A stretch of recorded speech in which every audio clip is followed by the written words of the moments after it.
results give the ruling Jamaica Labour Party an increased margin in Parliament.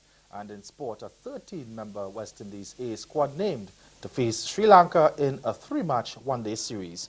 I'm Ricardo Roberts and this is Caribbean in 10 for Monday, October 31st. I'll be back with the details after the break. Grow your business or promote your event through the services offered by the Caribbean Media Corporation and CaribVision. Our distribution provides a platform on cable, terrestrial television, and websites. We cover carnivals and events from across the region. We can bring your event live and alive to the world.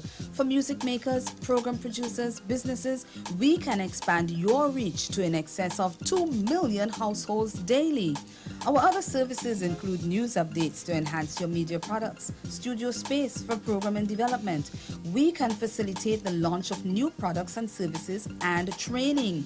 Contact us and we will help you unleash your creative ability, develop products and services, and provide the medium to watch them grow.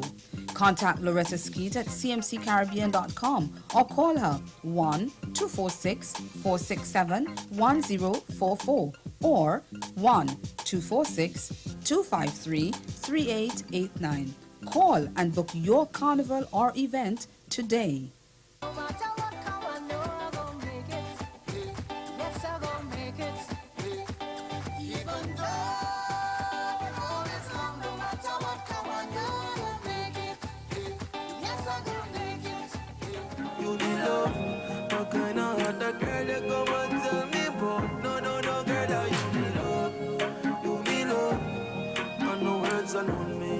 Speak, Lord.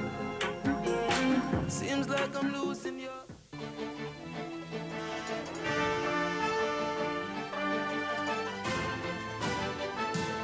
The ruling Jamaica Labour Party increased its margin in the House of Representatives yesterday when Dr. Norman Dunn was declared winner in the by-election in the constituency of St. Mary Southeastern.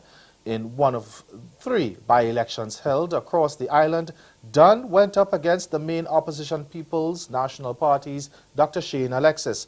When the ballots were counted, Dunn received 8,176 votes to defeat Alexis, who polled 7,239 votes.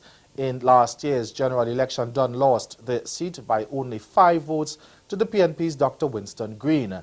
Green died suddenly in August this year, triggering the calling of the by-election. The other by-elections were held in the corporate area constituencies of St. Andrews Southern and South Andrews Southwestern. As expected, the PNP held on to those seats, with Mark Golden winning the seat once held by Dr. Omar Davies in St. Andrews Southern, while the PNP's Angela Brownberg beat JLP's Victor Hyde to retain the St. Andrews Southwestern seat that was left vacant following the retirement of former Prime Minister Portia Simpson Miller. Based on the victory in St. Mary Southeastern, the JLP now has 33 seats in the House of Representatives to the PNP's 30. In Trinidad and Tobago, President of the Prison Officers Association, Saron Richards, is defending a voice note he made about officers staying away from work. He's saying he did not make a call for the officers to stay away, but simply made a prediction that officers would not be at work. According to sources, many officers who were on shift at the maximum security prison on the weekend did not get relief and were forced to work double shifts. Richard says no instructions were given to prison officers to engage in any type of industrial action, but he says officers have been reporting to him their fear of being killed while carrying out their duties. We get more in this report from Janelle Bernard of CNC3 News. President of the Prison Officers Association, Saron Richard, admits that the voice note that has been circulating belongs to him. However, he says at no point in the message did he give instructions for prison officers to stay off the job. Because that voice note I gave no directions whatsoever to prison officers. I merely predicted a situation on the basis of what has been reported to me. Richard says a press release from the National Security Minister indicating that legal action may be taken against the author of the voice message is counterproductive. I will hope the same energies the minister taking to look into that, I will hope that the same energies be extended to treat with the major issues plaguing the prison service. We haven't met with that minister in over a year. And while admitting that there are rogue elements in the prison service, Richard says this is true for almost all government bodies. However, he says Minister Fitzgerald Hines' contribution during the budget debate failed to highlight the failure of the state to address the justice system and the prison conditions. In other news now, Barbados is looking to heritage tourism as it seeks to diversify its tourism product in the face of increasing competition.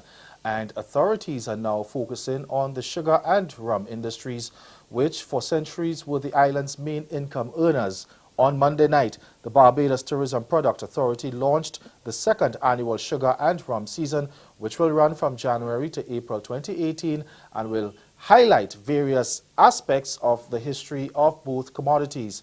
CEO of the BTPA, Kerry Hall, said it's important that both locals and visitors know the story of sugar and rum in Barbados. We insist that we must tell the story of Barbados to the world. It is a fascinating, rich, and compelling story that we believe the world will be interested in hearing. And a large part of this story is the rich history of sugar and rum. As you know, for over 300 years in Barbados, sugar was king and rum was queen. And Barbados is known to be one of the richest countries, richest colonies in the Caribbean region, and the brightest jewel in the British crown due to the great wealth that was accumulated by the sugar and rum industry. And of course, this wealth was made possible through the hard work, the blood, sweat, and tears, and on the backs of the enslaved people. And we owe it to them to tell this story. Stay with us, your Midday Sport is next.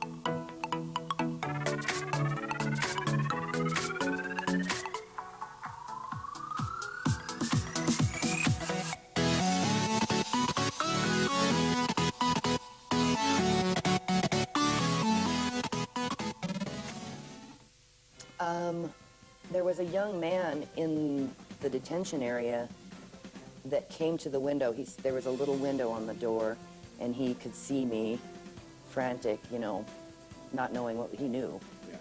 He knew. I'm sure he knew what had happened to me. But he opened the door, said he couldn't help me, gave me some jail scrubs or whatever it is they call them for me to put on.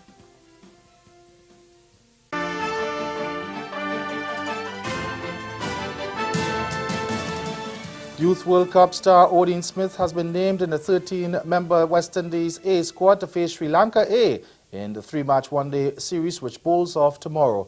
The 20-year-old fast bowler was a member of the West Indies under-19 side that won the Youth Cup in Bangladesh last January and also featured extensively for his native Jamaica Tallawahs in this year's Caribbean Premier League. Smith has been joined by the trio of all-rounder Kyle Mayers, fast bowler Ransford Beaton and batsman Andrew McCarthy as the new faces in the squad led by wicketkeeper Jamar Hamilton. That's Caribbean in 10. Join us again at 6:30 for Caribbean Newsline. Good afternoon.